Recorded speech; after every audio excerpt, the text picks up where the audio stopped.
Get ready for this next great interview. That's where we're started with today. And so what we want to talk about is introduce our host here, our guest here. So we've got Harold Hogarth. Make sure I say your last name. Hogarth. And you've been, we've known each other for a little while now. Yeah. We've worked together on some stuff. We're still a work in progress. We're continuing to do.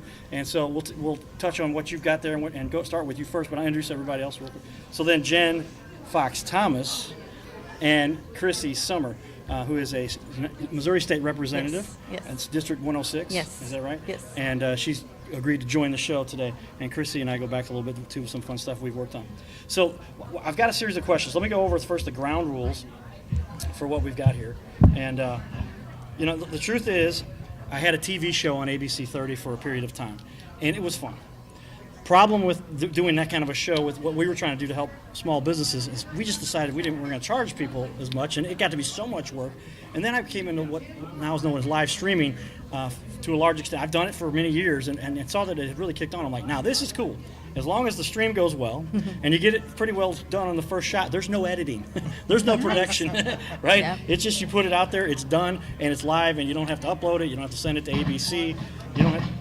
You don't have to do all those things that you had to do that literally quadrupled our effort in terms of what you had to get done. So we're going to do this live at least once every month, maybe once every 2 weeks, and we hope to have you guys back on again. But because this is the web and we are live for our audience that's paying attention here, we got to keep it clean. The Cardinal Cowboy does have a lot of fun, but no cursing allowed from any of the audience or anybody. Please, we can't beep you. What are we going to do? We can't beep you when it's live. And to further expound upon some of that fun, periodically I like to make fun of myself, make fun of every little situations, whatever. So we do have with us two things, and so if it's something I think that is corny and not necessarily something we want to have some fun with, I'll periodically, I might even put it on my own head and say, oh, you got to wear the Cubs hat to keep it fun, right? Because everybody knows the arch rival of the Cardinals, and who have a great team and doing got a lot of friends up there. My vice president is actually in Chicago, and he's a great guy.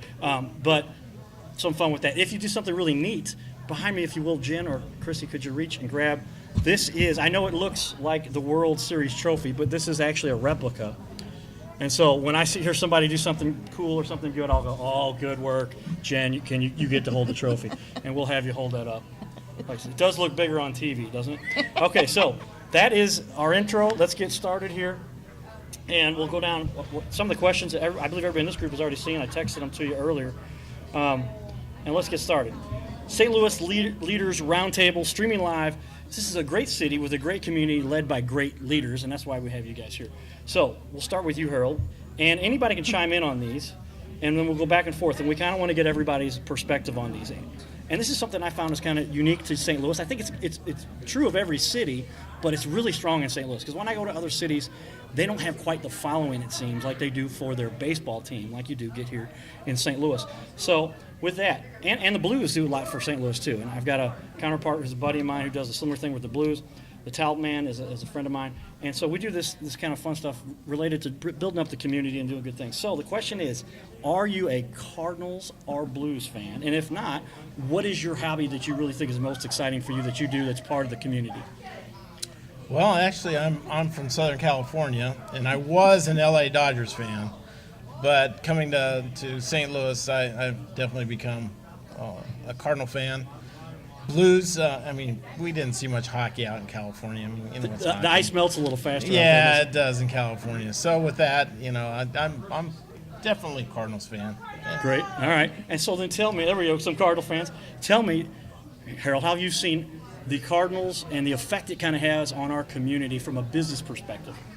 Well, what I've seen of the Cardinals, when I was growing up, and I never met a Dodger. These people were like... They were mystical characters. They were mystical characters that showed up on this field. But since I've been in the St. Louis area, you see these people. They're actually neighbors of friends of mine. Right. The players and what have you. And Matheny was good friends with Ben Blanton. And, just they're all home folk around here. So that's pretty neat. That's very cool. Well, and I've seen that to be true also. And a bunch of the guys who've retired, I've become buddies with, and we do events together and go to different charitable things and make appearances at hospitals and stuff. So, Jen, questions to you. How big of a Cardinal fan are you? Is that something important to you? Well, I wear red and bleed blue, so I'm going to go with I'm a pretty strong supporter across the board. Okay. Do you think that's a benefit to your business, what you do? Absolutely. So anytime you have a major sports team in your city or in your community, it grows business. And in my specific business, I do strategic planning and I'm working as a COO for a digital business card. It allows us multiple platforms to share what we do and how we do it. It really impacts the city because we've seen the economic fallout from when a team leaves, and it's significant. So having the boosters and the people in place, and they really do wear red and bleed blue around here, it literally helps us grow and continue to grow. And we're sitting in the St. Louis area, but in St. Charles County, which is one of the biggest growing counties in the state of Missouri. So it just continues to make that enhance where we live. I'm totally with you, and I've seen it, and I didn't realize how big it was until I started doing this Cardinal Cowboy thing some 15 years ago. Full Cardinal Cowboy 15 years ago. That's when I first wore the pants to the game. Chrissy, what do you think? Like Jen and Harold both said, I mean, bleed blue, wear red. But as far as in our state, being a state rep, I mean, I can see just like what she said. A sports team can make a huge impact as far as the economics or the economy in the area. And as what Harold said, I'm amazed at how our team, not only do they come out when they're here, they come back. I mean, even though I hate to mention the word Rams, but you even have Rams players that come back here, even though they're no longer here, the actual team. Sure. They just love our community in that. And I think that's reflective of just the community of itself. I mean, St. Charles, and St. Louis, but St. Charles particularly, because that's where we're from, we're just so community-minded, giving. I mean, every charity I come to or go to, you'll see merchandise or things to auction off that are either signed by players, Blues players, Cardinal players, and going down the list, ones that have been long gone. You look at, like I said, not to mention the Rams again, but you see a lot of Rams merchandise come back, and people auction on that stuff. So I think what really helps, having the Cardinals and the Blues around is just that whole community thing. They're just part of us, and it really does play a huge impact in the money that it brings in. People coming to just visit us and that. So yeah, I definitely, both of them are huge to me. So awesome. Well, I appreciate it. So, next question: how do you feel about living in St. Louis? And I'll take this one to you, Jen, first. What do you think about St. Louis as a community to live in? Have you lived anywhere else besides St. Louis? So, yes, I've lived and traveled all over the country and all over the world. And I've seen different cultures and different cities and how different places integrate family and community and all those things. And we made a conscious choice 17 years ago to move back to St. Louis because of the things that it offers. A strong family unit, community, the things like having great parks and great places and great schools and great things that translate to having a great family and a great family environment. So I had the choice to live anywhere where I wanted to live, and I came back to St. Louis. All right. Chrissy? Yeah, I'm born and raised in Missouri, and so St. Louis is where I first started out. Then I moved out here because of my husband. I moved out here to St. Charles. So it's amazing when you look at St. Charles, like you said, the family, how many parks they have, how much they try to get involved, great schools, and how our government works together to make sure that we do have a lot of stuff out here for the people. St. Louis, I was, lived out there in St. Louis, South County for a number of years. So when I go and travel, and like I was just in D.C. last week, and I'm so happy to come home, I'll tell you that, just because of how friendly the people are here, and prices are so much better here in our state and in our county. You can buy a house, you can go out to eat on a regular basis, but then when you go away, and I'm just going by DC last week, oh my gosh, prices there were just outrageous, and it's great to come home and know that we have a lot that we can, middle class families can actually go out and have fun and not have to break the buck. There it is. That's me. There it is. And that's a great point, and that's what I think is so important for a lot of people to realize. There are comments I've heard from people around the country. They talk about, oh wow, isn't that where all these crazy things have happened? I'm like, that's a little bitty thing that happened for a blip. There's so much awesome stuff that goes on here. Harold, what do you think? Well, coming from Southern California 30 years ago, I'm still considered a newbie in St. Charles County. I mean, it's hard to believe, but I just came out here. I got a job in St. Louis. I decided to come out to St. Charles and live, and I've been out here for 30 years, and I love it. I mean, I've traveled all over the world, and the thing is what's so weird about it is if you meet somebody from St. Louis, you know somebody that they know, and it's a really big little city or a little big city, however which way you want to look at it, which is pretty cool. I love it here. I really do. Well, and that's what we like to hear about such a great city that's got, so much going for it. That I think it's kind of a hidden gem, especially when you start talking about the cost of living and the other things that go into what make a city what it is. That's awesome. So, next question would be somebody going. There we go. Tell me this. So let's get into what is it that really distinguishes your business, what you do every day as a rep.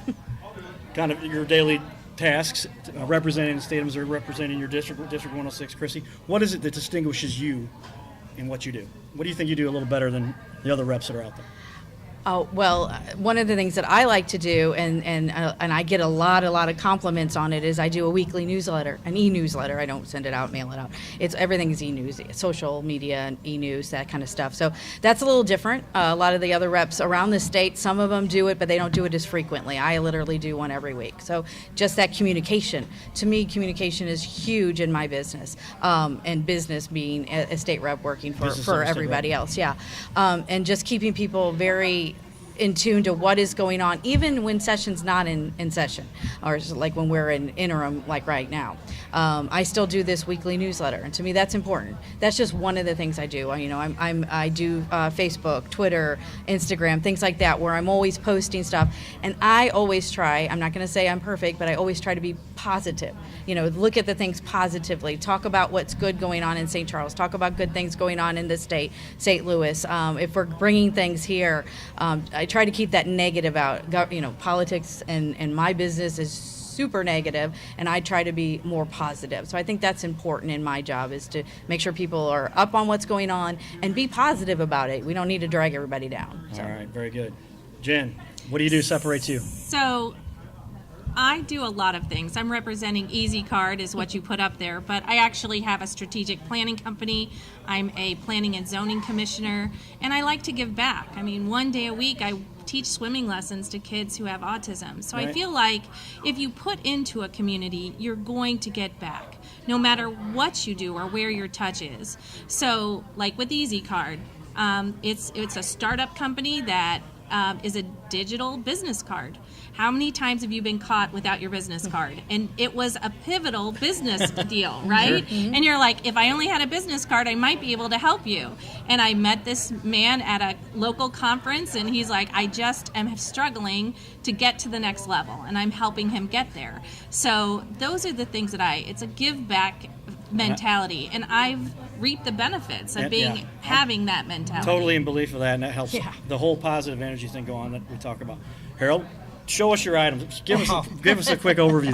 I'm an entrepreneur. This is kind of new, kind of cool. And 3 or 4 years ago, I invented this. Actually, the story behind it is pretty interesting. My dad called me over to the house. He says, "Son," he says, "I can't use my fingers anymore.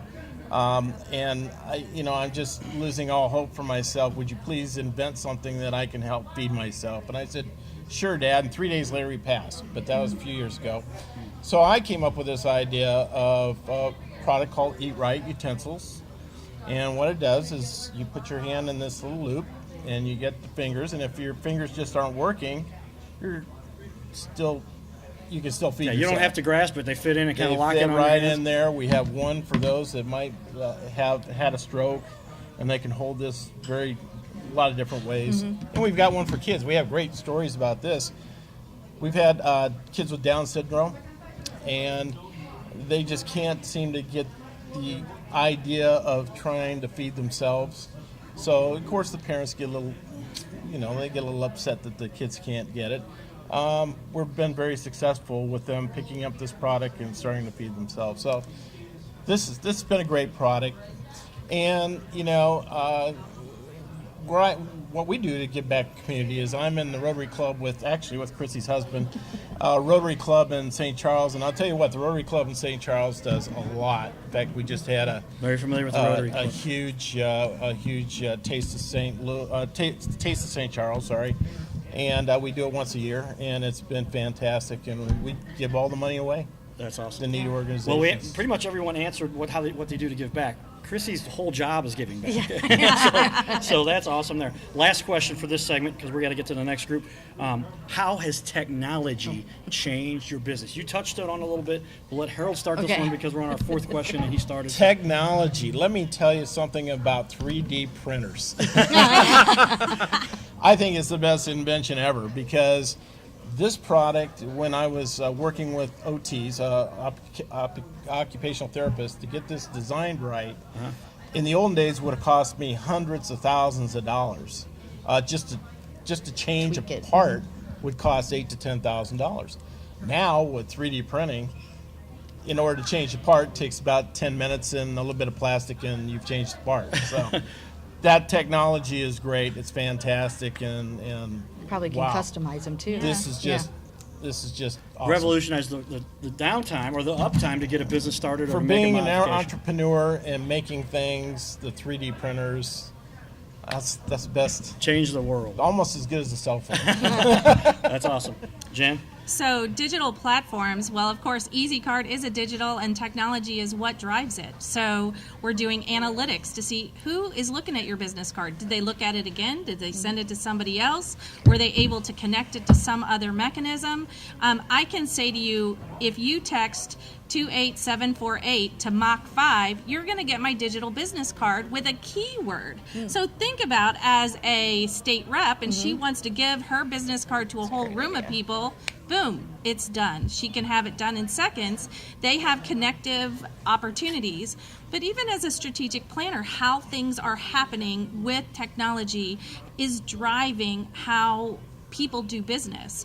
I mean, I just started to write a paper about connected isolation. So we're all connected, but in many ways we're isolated. So how you get to those business people is so important. And so how you look at that is how I'm driving my business. Very good. We got some things we could really talk about with that. Yeah, Chrissy? I really like that. I really like that digital, I'm going to have to talk to you about that. 'Cause a lot of times I will go places and I don't have a business card, and you're like, okay, just text me, and I'll send you all the information. But Right. yeah, I mean, social media, and technology in that has really changed our business as far as government is concerned. So it used to be, and not that long ago, think about it, if an idea came out and somebody came up with an idea and they put together a proposal, meaning a piece of legislation, nobody knew about it until it was either passed or didn't pass. And so nowadays we get a lot of interaction. I mean, it can be good and bad, meaning it's instant. It used to be people wouldn't really care about what the